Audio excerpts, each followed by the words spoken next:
పారిపోతున్న కౌరవుల సైన్యాన్ని మళ్ళీ మోటివేట్ చేసి తీసుకొచ్చే బాధ్యత మొత్తం ఇప్పుడు దుర్యోధనుడు తీసుకున్నాడు. దుర్యోధనుడు చెప్పాడు ఏమిటంటే, అసలు యుద్ధంలో పారిపోటాలనేవి లేవు, కేవలం వీర మరణాలు మాత్రమే. ఎంత బీభత్సం జరిగినా మీ కళ్ళ ముందు పారిపోయి పిరికి బందలుగా బ్రతకటం కన్నా మీరు యుద్ధం చేసి అవతల వాణ్ణి చంపే ప్రయత్నంలో మీరు చచ్చిపోతే అది మనకు వీరతిలకం, అది మనకి వీరత్వం. అంతేగాని మధ్యలోంచి పారిపోవటం ఏమిట్రా అని ఆ ద్రోణాచార్యుడు వెనక నుంచి పారిపోతున్న సైన్యాన్ని ఎమోషనల్ బూస్టింగ్ ఇచ్చి ఇప్పుడు ద్రోణాచార్యుడి పక్కనే నిలబడటానికి దుర్యోధనుడే వస్తున్నాడు. ఇప్పుడు దుర్యోధనుడు వస్తున్నాడని చెప్పి దుర్యోధనుడు కొడుకైన లక్ష్మణ కుమారుడు కూడా యావత్ పారిపోయిన కౌరవ సేనని తీసుకొని వచ్చి ద్రోణాచార్యుడి ముందు నిలబెట్టింది. అసలు ద్రోణాచార్యుడితో దృష్టద్యుమ్నుడు చేస్తున్న భీకర యుద్ధాన్ని చూసి తట్టుకోలేక ద్రోణాచార్యుడు కొడుకైన అశ్వత్థామ వచ్చి ద్రోణాచార్యుడికి కుడి పక్కన నించున్నాడు.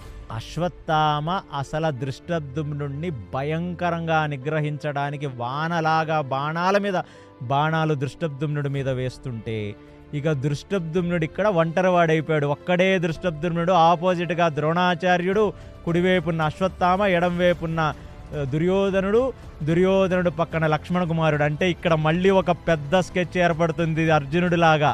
అర్జునుడు ఇంతకుముందు చెప్పినట్టుగా ఇక్కడ ఒక్క దృష్టద్యుమ్నుడిని మనం ఆపకూడదు, ఎందుకంటే దృష్టద్యుమ్నుడిని కాపాడుకోవాలి పాండవులు, అప్పుడైతేనే ద్రోణాచార్యుడిని చంపగలడు. కాబట్టి ఆ దృష్టద్యుమ్నుడికి ఎడమ కుడివైపుకి ఇప్పుడు జనాలు రావటం మొదలుపెట్టారు.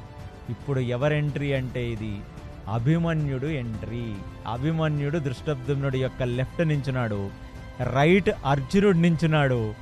అర్జునుడు అభిమన్యుడు సమేతంగా దృష్టద్యుమ్నుడితో ఇప్పుడు ద్రోణాచార్యుడి వైపు జరుగుతున్న యుద్ధం.